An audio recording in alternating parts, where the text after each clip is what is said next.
Welcome to the Business Animal Podcast. Saddle up for a gallop to the top of the animal industry, where you'll learn how to tame your wild business beast with tips, techniques, and tools that will take overwhelm to obedience school and have you wagging your tail with joy. And now your hosts, Kim Beer and Kara Taylor Swift. Hey there, business animals.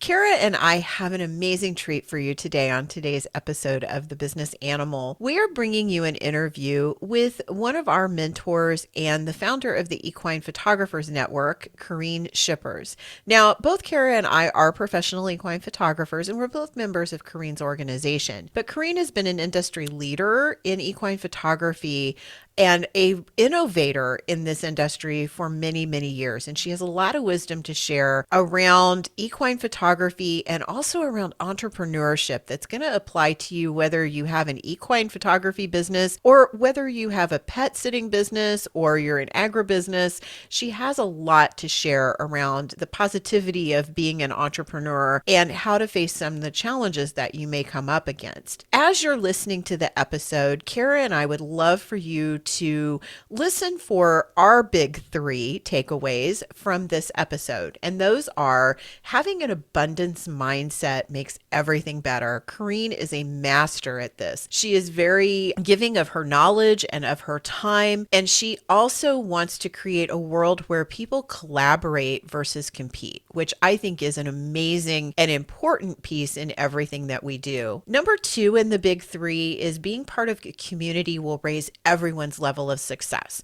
Corrine has created a very cohesive and very, again, collaborative community in the Equine Photographers Network. And the way she's done that and why she's done that are really important points in today's interview. And then finally, Corrine is also going to give you some wisdom around how to kind of roll with the changes. So our third big three is the world changes around us and our businesses have to adapt if they're going to be sustainable. And I think Corrine's business is a testament to how that's going to work. So without further ado, here is our interview with Corrine Shippers. Enjoy. Hi, I'm Kim Beer with Be More Business. And I'm Kara Taylor Swift with Fast Horse Photography. We are so excited to be here today, y'all. We have our very first guest interview. This is our very first of what we hope to be many, but we're excited to have Corrine Shippers here with us today. I'm going to give you guys just a little bit of a rundown on Corrine, and then I'm going to fangirl just a little bit right after. So Corrine Shippers is a lifetime student of the horse. She excels in capturing the spirit and beauty of the equine and is in constant pursuit of finding fresh, unique, and creative perspectives of her subject. Her work has been widely published in a variety of magazines, calendars, books, and catalogs. Corrine is the owner of Image Equine, which is her equine photography business, and is the founder of the Equine Photographers Network, which is a growing network of equine photographers working together to encourage professional integrity and career development through education, community, and professional growth while promoting members' work in equestrian imaging markets around the world. So that's a lot to say right off the bat, but Corrine's going to go in and she's going to give us some more details. But I just have to say, Corrine, that you were the very first person when I started taking pictures of horses and really focusing that was really kind to me as a new photographer. And when I joined your Facebook group, Daily Horse Shots, you shared the first image that I ever had shared anywhere. And it was a little image of my pony that was kicking or bucking or something. Today I look back and I'm like, it's a terrible image, but you shared it. And I remember telling my husband, I said, I just got the EPNet bump, because I had a whole bunch of new followers and I got so excited. And I just wanted to thank you, first of all, for being such a kind person and like one of the kindest people when I first got started. I'll add to that, you were the first equine photography online education that I had. I took your course, and then your workshop at Powderhorn was my very first horse-focused workshop. So I'm going to fangirl just a little bit today, but we're super stoked to have you here. Well, thank you, Kara. That's so nice and kind. It goes back to you because I really admire your work too, and I've enjoyed my time with you. That's what it's all about to me, is building a community of equine photographers. I started out, I sold my first horse photo in 1976. I was taking horseback riding lessons, and I'd go and take photos of the lessons there, and they'd use those photos to help their students, their rights and wrongs. And from then on, it's always been about horses and photography for me. In the 80s and 90s, I was doing a lot of horse shows, and at that time, time the internet was coming along, and there were those Yahoo groups. Remember the Yahoo groups, which was the original social media, I think. I remember it clearly. It was probably in the 1990s, and I was driving home from an all-weekend horse show. I had had too much Mountain Dew. I blame it all on Mountain Dew. And it was the middle of the night, and I came home and I created a Yahoo group for equine photographers. And this was probably in the late 1990s. But from that point on, it was amazing to me how many equine photographers there were out there and how isolated we all were from each other. And the connection we made, it was like instant friendship with a lot of people that all were facing kind of the same challenges, being female photographers, which, it's mostly a male-dominated profession, but with horses, it's mostly women. So a lot of us, kind of found each other, and I do call it a support group for equine photographers. And a lot of those initial members I'm still friends with. It's really been pretty amazing, the connections that I've made, but also have made for others, to see people connecting with each other. It's been a journey that I really couldn't ever imagine that it would take me to some amazing places, and the people I've met and the things I've been able to do that I would never have done on my own. But the strength of the group, the strength of the numbers is, I found that the need for it, and I've kind of gone where the need has taken me. You initially asked me what the decision was. I don't really ever remember it being a decision. It was more just seeing the need and filling it and building it from there to this day. I'm going to take you back a little bit, because I definitely want us to dig deep into the Equine Photographers Network, but I want to know a little bit more about your why. Tell us about why you became an equine photographer in the beginning. I remember reading about you a long time ago and hearing about how you started your business as a mom. And that really resonated with me, because I had just had my son Easton, or right before I started my business, and I had some real big reasons around that. So I would love to hear your why. Boy, that's a good one. I always remember taking pictures. And then I think I was around 13, and I don't think I was an active enough child to suit my mother. So she said, I'm going to take you to riding lessons. And that was, I don't think she ever understood how, well, I think she did, because she saw how my life went after that. But after that point, it was always horses for me. So taking pictures of the horses was always natural. But I think with our photographers, it's horses first and photography second. For the women, for the men, it's the women in their lives that are involved with the horses. So they want to be involved, so they start taking pictures. When I started taking pictures at the stable where there were riding lessons, I would go to the horse shows and take pictures there of the students in their classes. And then at that time on Long Island, back in the 70s and 80s, it was a very active horse scene, and there was always things going on, places to go and horse activities. And I'd be busy every weekend going to some kind of horse event, taking pictures. And so it really grew from there. And when I got out of high school, I studied animal husbandry, and I got a 2-year degree in that. And then I took a year off and worked at a horse farm. And it was not a really good situation at that time. And my parents, again, saw how unhappy I was there and said, well, you really love the photography. Why don't you look into that? And so I ended up going to New England School of Photography in Boston for 2 years. And that really opened the whole world up to me, color, darkroom, and 4x5 cameras, and living in a city and a whole new type of group of people. I met my future husband there, still doing horse shows every weekend, and building the business from there. In 1984, after we were married, the first baby came along, and it is a business, if you're married, that you can keep going and still raise a family, because I would be gone on weekends, and we didn't see each other much, but he would work all week and I would work on weekends. And it wasn't a business that I could have done as a single mother. I don't think I was earning enough, but it was a great second income and a way for me to stay home and raise the family. And we also have a farm. And so, there was always lots to do. I don't feel like I've ever had a real job, and I hope I never have to have a real job. That is awesome. So I've been very fortunate in that way. Yes.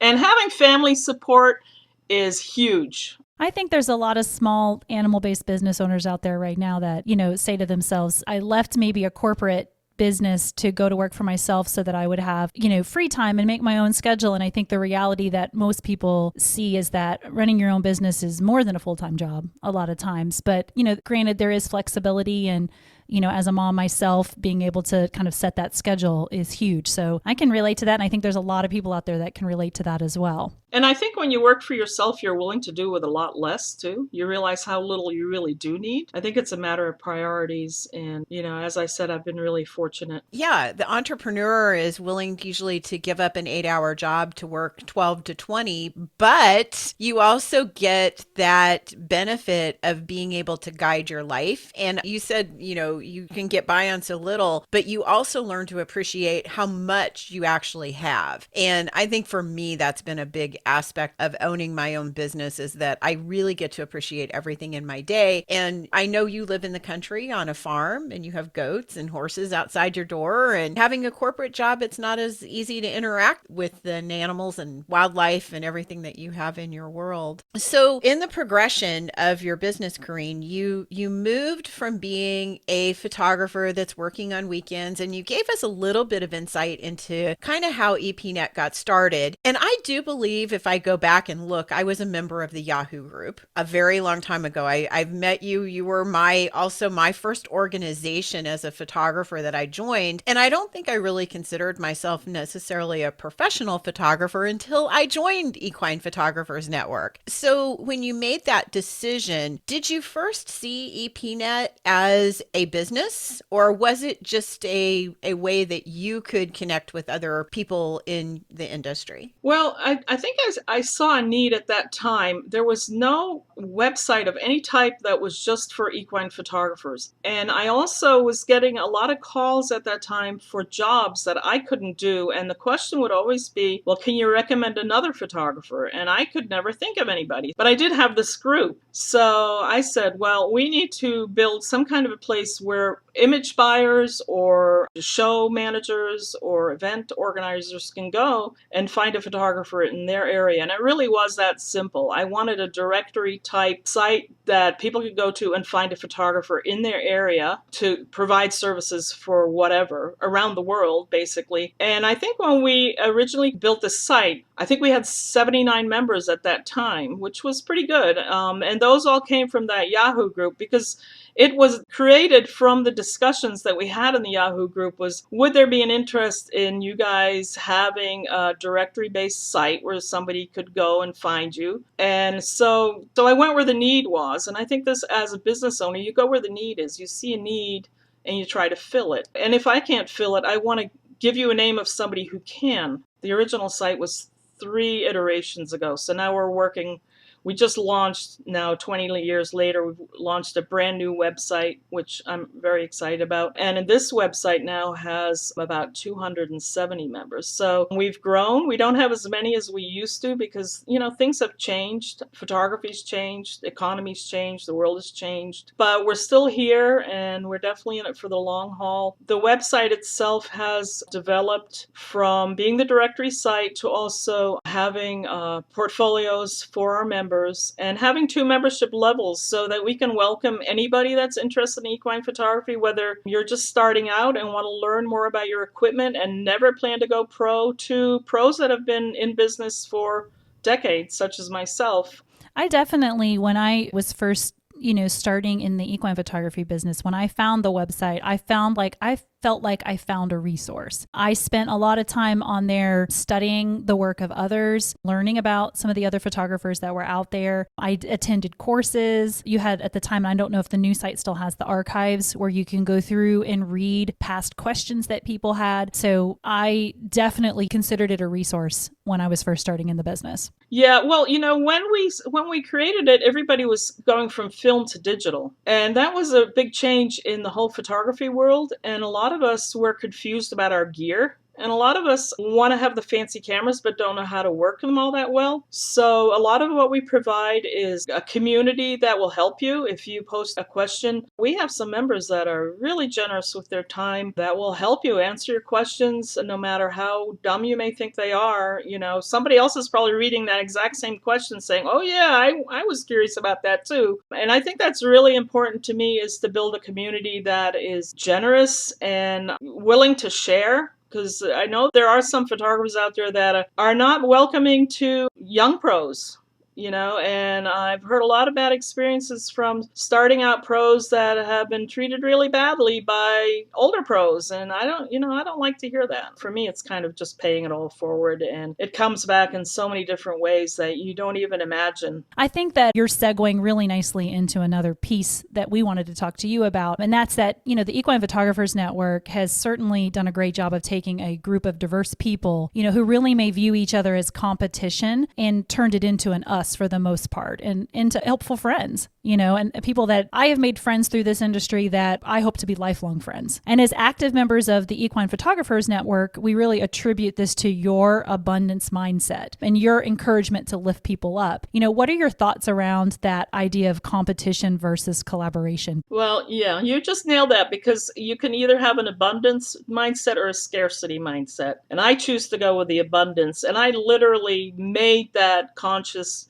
change in my own thinking, and it just has changed everything for me, because things start to flow to you, once you give of yourself rather than trying to keep it all for yourself. We see this at workshops where we have some really brilliant photographers like you and Kim, and there's a bunch of others that show up at Powderhorn, and we just leave it all behind. We're just ourselves, a bunch of crazy ladies getting together and having fun, and we're all shooting the same thing, and we all come away with completely different work. People need to work on their own style. 10 years ago, everybody was doing textured backgrounds, and everything you saw was a textured background. And it's good to learn all that, but you still have to learn your own style and what sets you apart, so that a client is going to seek you out. If your work looks like everybody else's, then there's really no reason why they're not going to just find the cheapest one of the bunch. If you have a really good talent at something and you stand apart and your work is recognizable, then, it doesn't matter what everybody else is doing. Creativity is something you can't really teach. I think you can learn all the techniques so you can create that vision. But I do think everybody is born creative. And, I'm the least technical person out there, and I always kind of cringe when everybody feels like they need the latest camera, because you really don't. You don't need to spend all that money on the latest camera. You can get,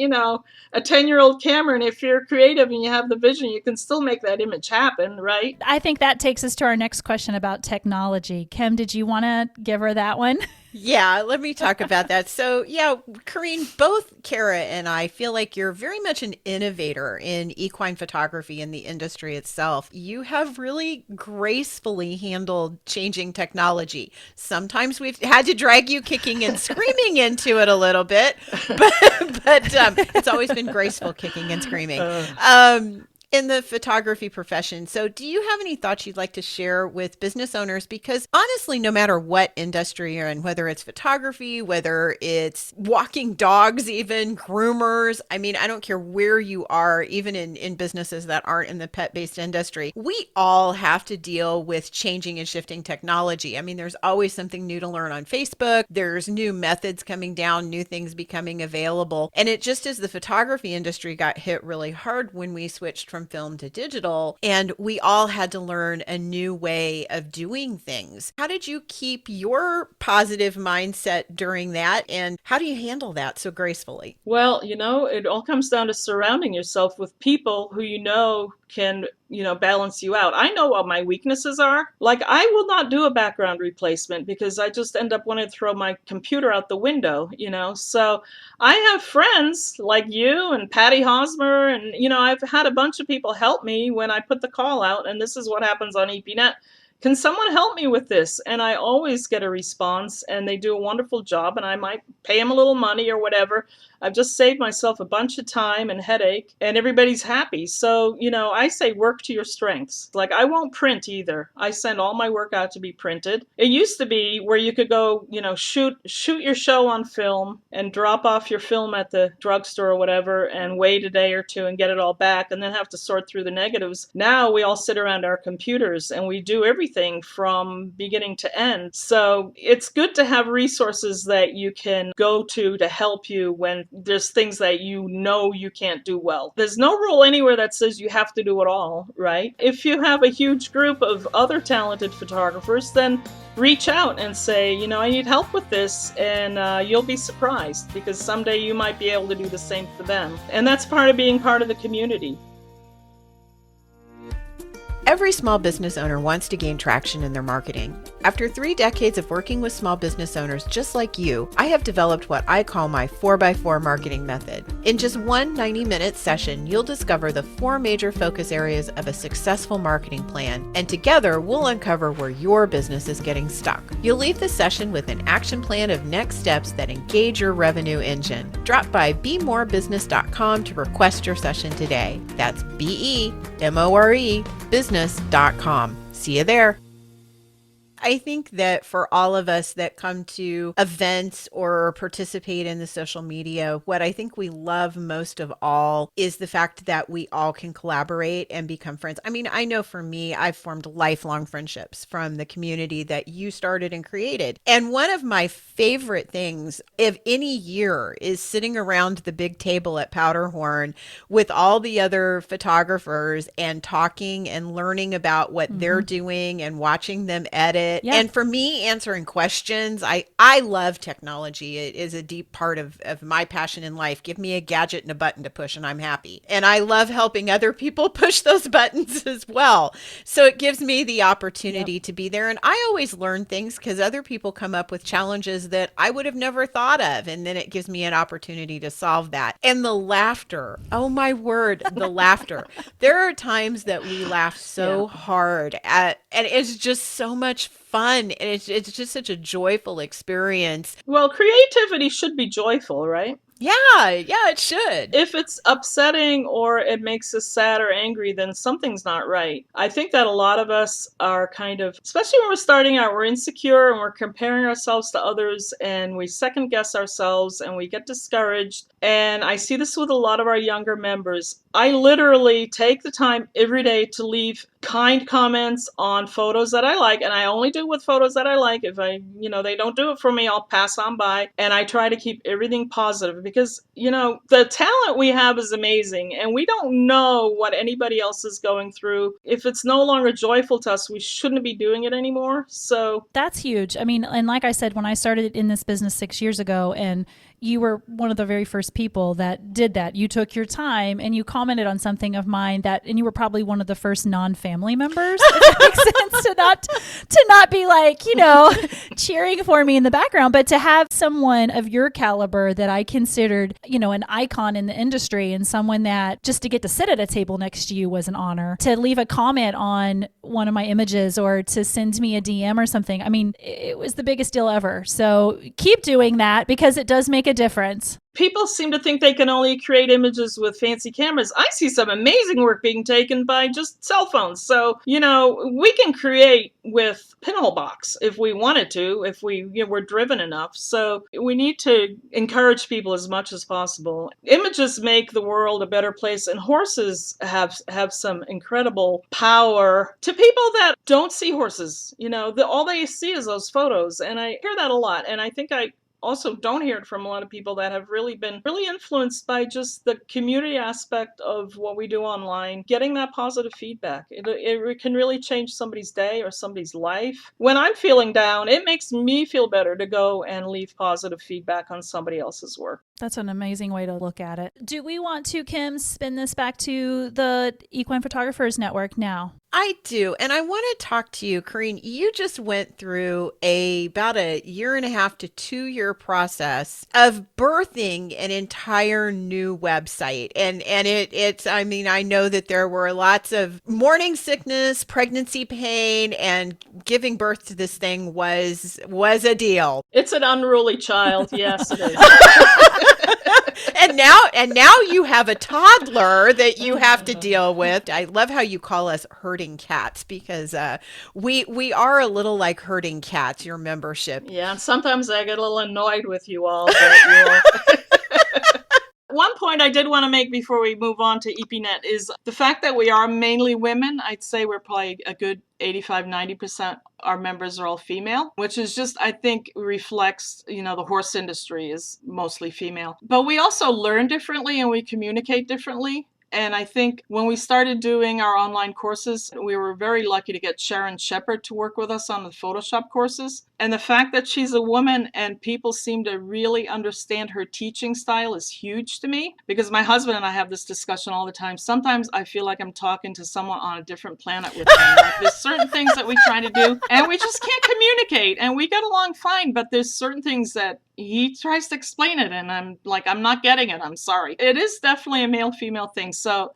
I think women, supporting women and teaching women has helped a lot of our younger members kind of grow. I think it's kind of a safe space for people to ask questions and not feel like they're going to be ridiculed or anything like that. And if anything like that happens, I'm pretty quick to moderate. As far as EPNet goes, it's been a real challenge and it's been infuriating at times, because it's the same with photography. You have a vision in your head and you want to create it and you just don't know how to get there. And then you need to communicate it with an outside person who has really very little concept, of your concept. So there's a lot of explaining back and forth and redoing things and tearing things down, starting over again. I'm glad that we did it during the pandemic because it made us really focus on just daily going out and working on it. But we have a very nice directory site now. We've been live since February 1st with the new site, and all the members are in there now, hopefully trying to get their profile pages up and running. They get 4 images they can put in the directory listing. And then for the professional level members, we have Portfolio offering, which is a very powerful system we've got going. I'm very excited about. We'll have searchable keywords, and I think we've already got like 1,200 images uploaded there. So the members are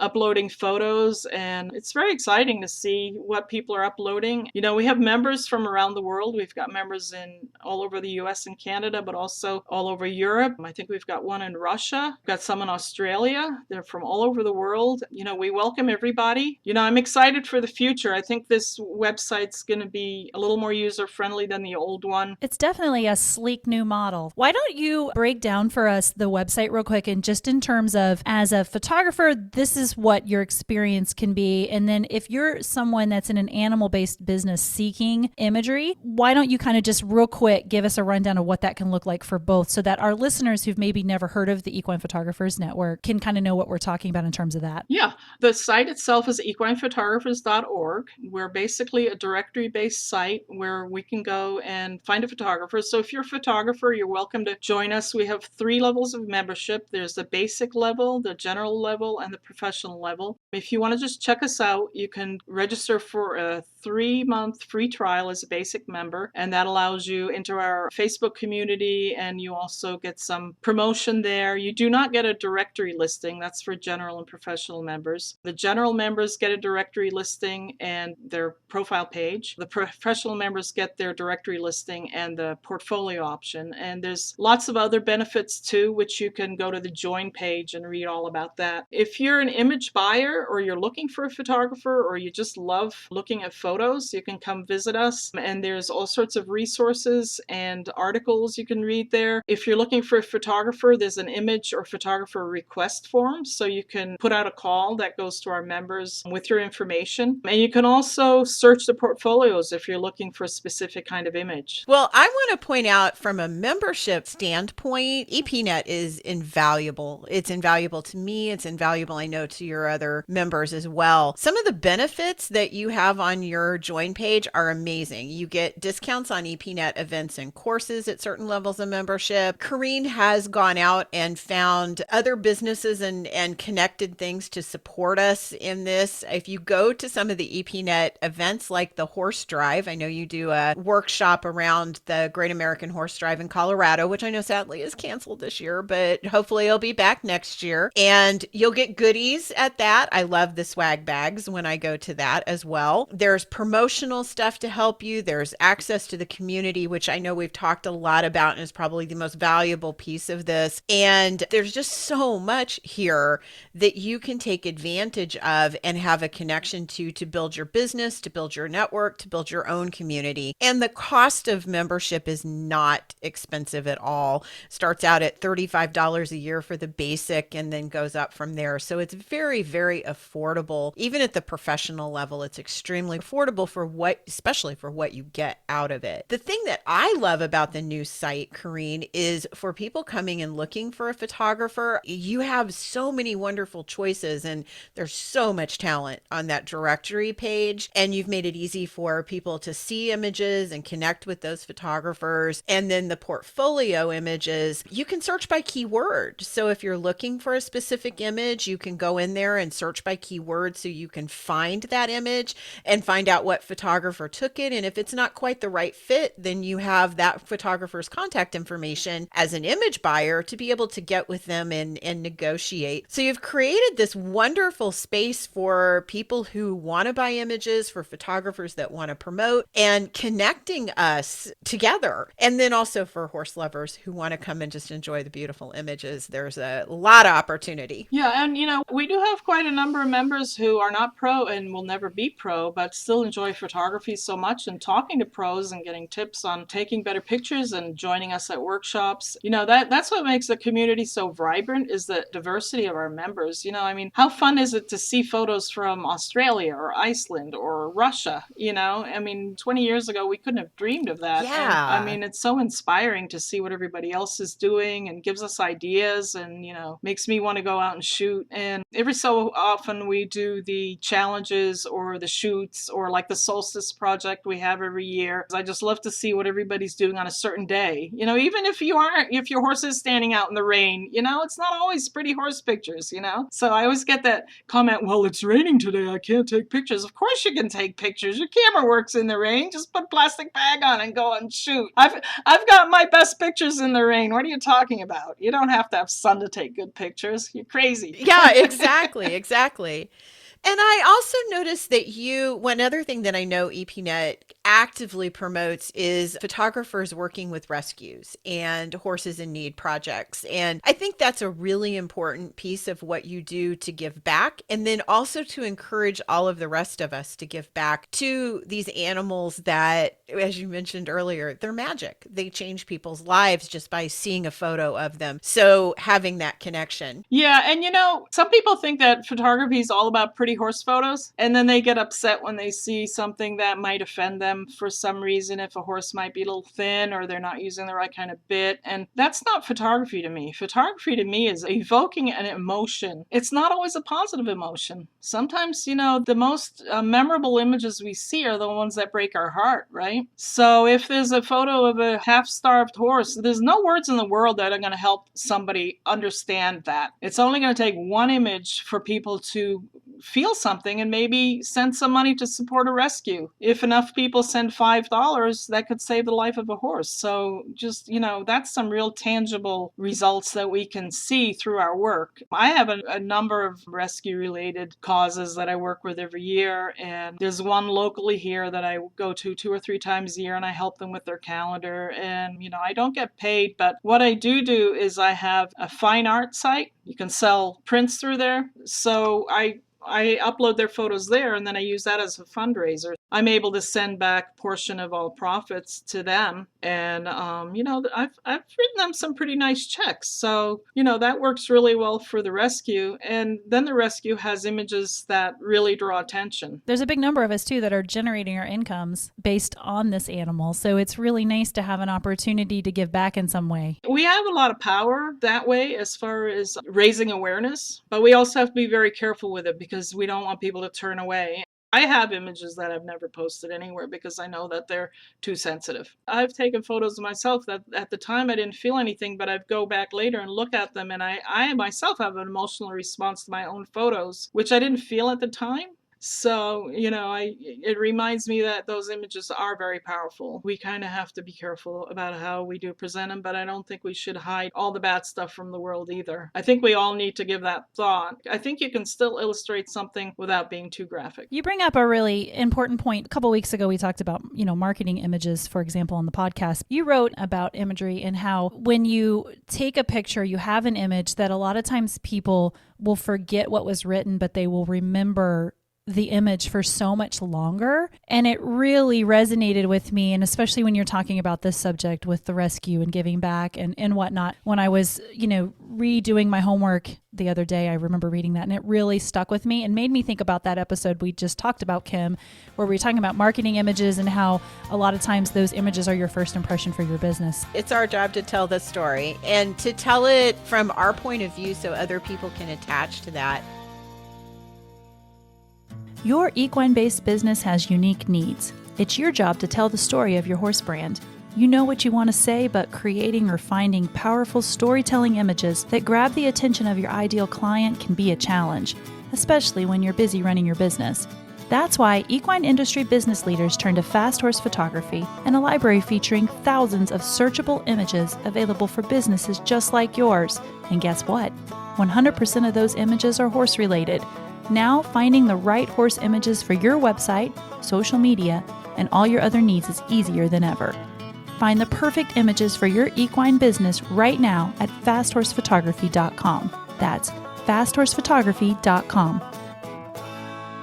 I do want to talk about some of the opportunities people would have to be able to interact with these images that we're discussing. You have a Facebook group, obviously, for the EPNet members. I know on Facebook that you have an opportunity for people who just are interested in beautiful images that maybe want to share their images and see other images, and that's called Daily Horse Shots. Can you tell us a little bit about that? Yeah, this is a really fun group that we have on Facebook, and we've got tons of members, and it's a very active group. We have a weekly theme every week. There's some amazing work that gets shared there, and it's just a great group to join to get some support, some motivation, maybe some inspiration to go out and shoot. See the world in a different way that you might, get some ideas that you may not have thought of on your own. Now, the Equine Photographers Network is on Instagram officially. Did you want to share where folks can find you there? Yes, it's Equine Photographers Network. Thanks to Kim Newman and Terry Cage, who volunteered to take that over because Instagram just I get lost on Instagram.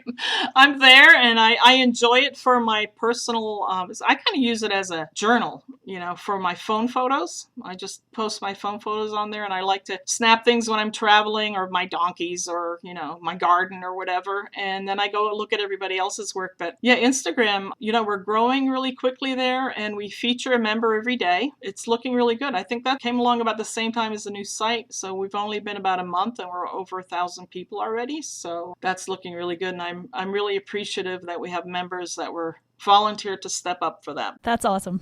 So is there anywhere else that we want to make sure that people can find you? We've got you on Facebook, Instagram, theequinephotographers.org. Is there anywhere else that we need to direct people to find you? I do a little bit on Pinterest because I've got a thing about vintage images and I love seeing the vintage horse images. So I haven't done much lately, but I've got a huge folder there that's nothing but vintage horse images. And it's really fun I just love seeing those old images. They've got like Civil War horses, and it's just amazing to me what photography has done, where we've come, even in my lifetime. We did start on LinkedIn also. Usually we'll go over there and post upcoming events, like when we have a course or a workshop or something. We do have a mailing list and we do a photo of the week every week, which will send a member's photo right to your email and also let you know what's going on. So if you're not on social media, definitely go over to EPNet and sign up for our mailing list and that will let you know what's going on. Right now we've got a snow project where we invite people to come share their snowy horse photos and the deadline for that is the 15th. So that's coming right up. I think that's it for social media. Since people listen to this kind of at all different times, you run those kind of here and there. You have different times, different themes, different things that they can participate in, correct? Yeah, Daily Horse Shots, we come up with a new theme every Sunday. And so we have a different theme every week. You're not required to post the theme, but people get really serious about it. And I think it's been a good way to kind of get people thinking outside of what they normally shoot. People tend to kind of get stuck in ruts that they're only shooting one thing. But if you tell them to go shoot a panorama or shoot black and white or,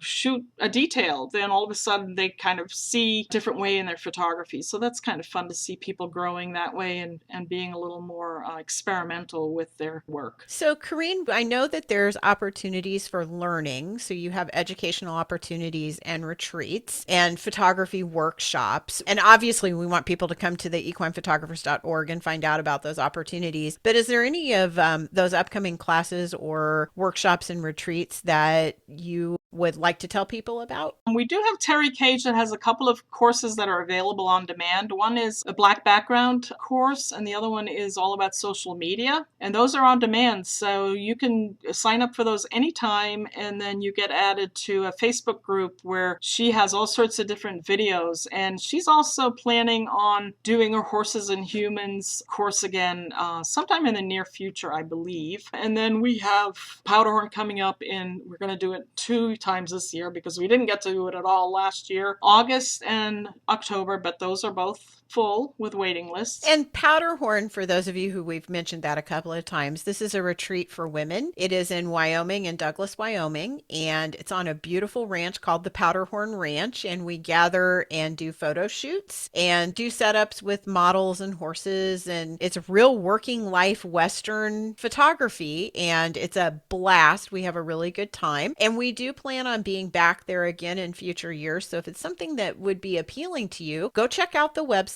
and take a look at what the opportunities are for that and other opportunities that are added along the way. And Terry Cage is also one of our guest experts on the Business Animal. And so check out her classes and just revisit the website pretty frequently, and you'll find opportunities where you can engage. I know it's been a crazy year and a pandemic, so it's really hard to be able to get to get events put together, but I do want people to know down the road there's a lot of opportunity for them to interact. This has been a great year to be learning online too. I think there's been a lot of activity online with different courses and a lot of free offerings, which have been really amazing too. So the internet gives us really a lot of opportunities we never had before. Well, Corrine, I want to thank you so much for being our first interview, and hopefully we didn't muck things up too badly. Well, I'm honored.